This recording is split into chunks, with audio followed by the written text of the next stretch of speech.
السلام عليكم. حياكم الله جميعا. مبدئيا أحب أشكر الدكتور عسكر والدكتور باهر رفعت على استجابة الدعوة وإقامة المؤتمر في جيزان نيابة عني وعن الزملاء والزميلات في هيماتولوجي جيزان.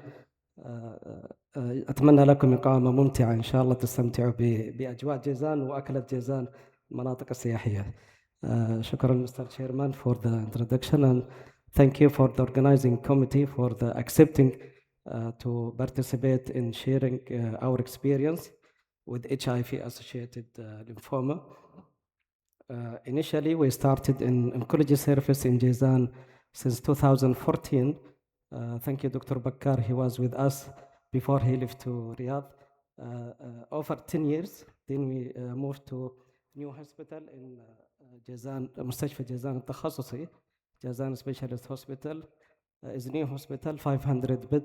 We just started in 2025. In March, we started the first admission with first hematology patient.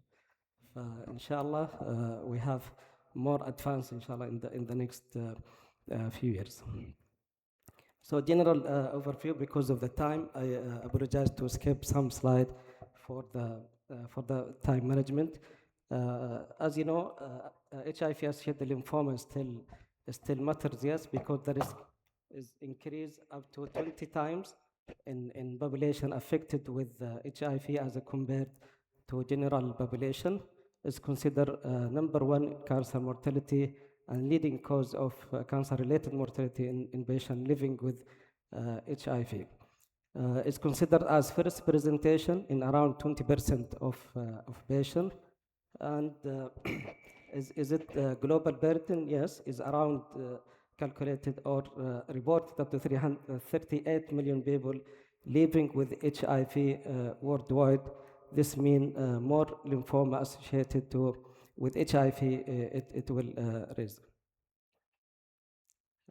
Again, the burden before the era of heart, it was around 463 per 100,000 person years before the medication of HIV. After that, for NHL, for non-Hodgkin lymphoma, the incidence increased up to 50%. That means good job of heart medication. For Hodgkin risk, maybe the opposite is there.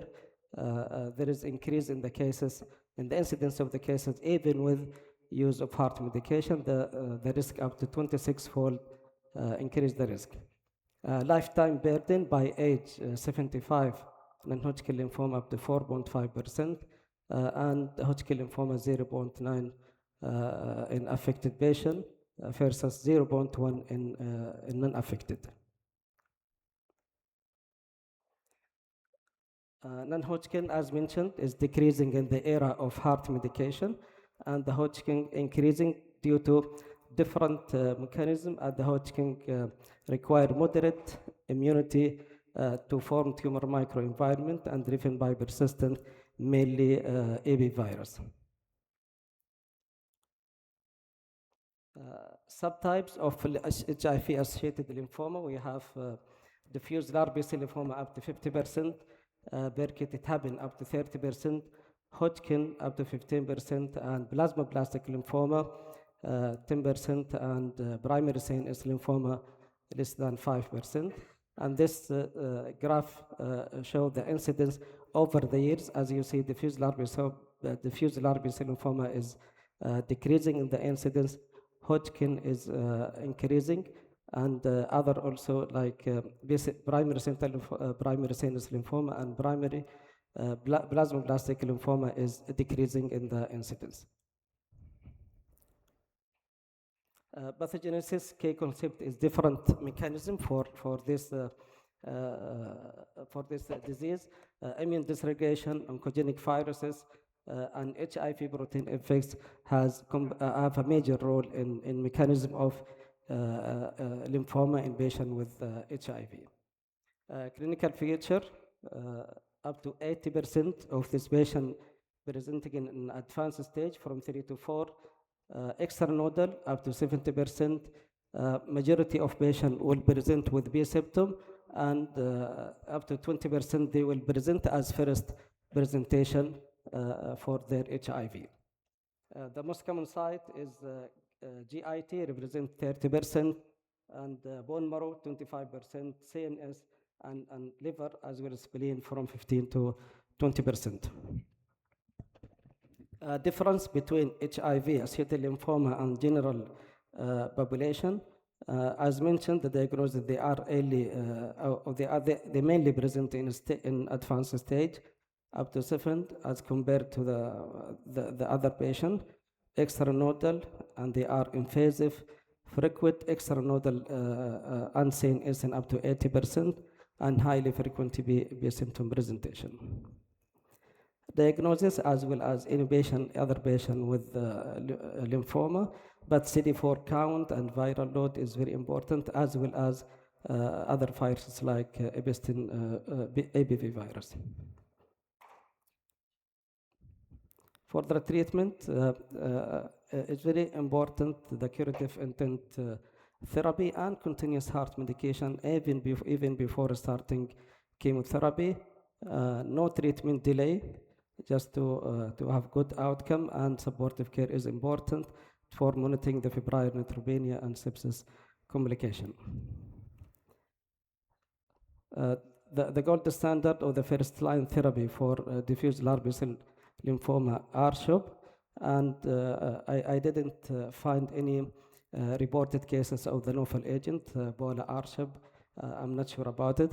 And alternative regimen, dose adjusted EPOC as well as R-Minichop according to the severity and managed by age specification. Also, RCEB is considered in patient with cardiac toxicity.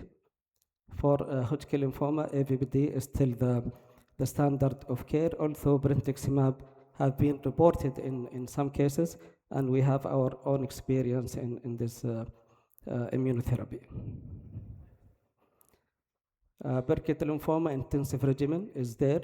Codex IVAC or dose adjusted EPOC is very important in those patients, with a response rate up to 80% and 3-year overall survival up to 70%.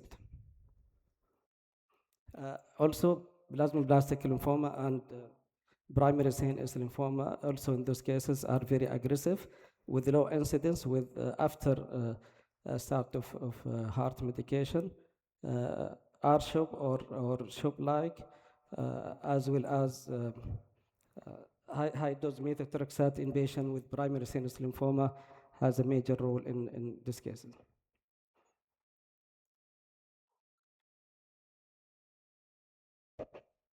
So what about the national data in our country for those patients with HIV lymphoma? I think in Riyadh, they reported up to 22 cases. Nassakaf and his group in King Fahd Medical City. Also, Al-Yamani reported around 8 cases, 2 of them HIV positive. And also Saleh et al. in King Faisal Specialist Hospital also reported 1 case, Hodgkin lymphoma with HIV, who was also treated with CAR T-cell.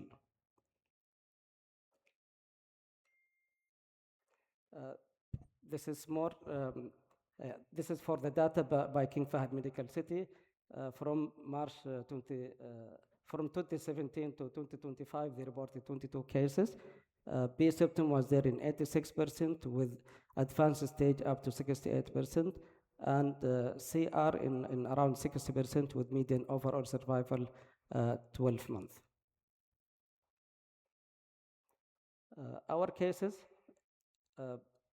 we have number of HIV lymphoma attending our clinic in Jazan. We reported 10 cases since 2021 till 2020, beginning of 2026, with various type of presentation. We have brief presentation, description of the cases, and interesting cases will be presented, and most cases are referred from infectious disease department. Median age of presentation is around 40, the range from 30 to 67, and there is male predilection in around 8 cases. Two cases are female. Most cases have good ECOG and performance of 1 and 2 upon presentation. CD4 count are mostly low, less than 100, indicating late stage of AIDS, except among those who started heart medication in 2 cases, and only 1 patient had concomitant hepatitis B and C. Type of lymphoma showed we have 5 cases with diffuse large B-cell lymphoma, 3 of them ABC, and 2 cases germinal center, another 2 cases with Hodgkin lymphoma, and 3 cases with plasmablastic diagnosis. Stage of disease, as mentioned, are usually 3 and 4, and extranodal involvement is seen in half of cases with CNS, nasopharyngeal, kidney, and liver. Chemotherapy we used in those cases, CHOP and R-CHOP in 3 patients with diffuse large B-cell lymphoma, EPOC in 3 patients, ABVD in 2 cases. 1 of them shifted to brentuximab AVD, and 2 cases received RCVB. The most common complication was febrile neutropenia. The response in those cases was 60% who achieved remission, and 40% either early mortality or progressive disease. I will share 1 case. Is around 40 years old female patient, non-cause of HIV, presented to ID team with huge hepatomegaly and pelvic inflammatory disease complicated by vaginal fistula. Her CD4 count was initially 14. She was started on heart medication, and biopsy was taken from her liver, showed high-grade B-cell lymphoma, positive for with confirming the diagnosis and of diffuse large B-cell lymphoma with Ki-67 up to 90%. BAP cervical smear, it was malignant cell identified consistent with squamous cell carcinoma. She was operated, underwent total abdominal hysterectomy and salpingectomy, oophorectomy also, and the histopathology came as pancreas precancerous, so it was agreed to start her on CHOP, and first cycle was R-CHOP because of eligibility issue. As soon as her surgical incision heals with no risk of being infected during the neutropenia, and she completed 6 cycles in December 2025, waiting for end of therapy BAN-CT. Another unfortunate case is 41 years old male patient in case of HIV, diagnosed 1 year before presentation, started on heart, and CD4 count was 600, stopped heart for 2 months before presentation, and he presented with huge jaw swelling attributing to dental issues, and he had huge cervical lymphadenopathy, so which biopsy was done in August 2024 and showed the diagnosis of plasmablastic lymphoma. It's agreed to start on EPOC, showed marked improvement after 2 cycles, yet he missed 3 weeks gap and came with again huge mass, and he was discussed again. A lymphoma board agreed to give DARA Velcade, EPOC, and the cell disease was very aggressive. Again, another second opinion from our colleague in higher center, and they recommended DARA GMOX, and still was progressive. Finally, another counseling with higher center, including patient himself, and finally agreed to take him with hyper CFAT, but the disease was very aggressive and patient was died due to mass compression effect.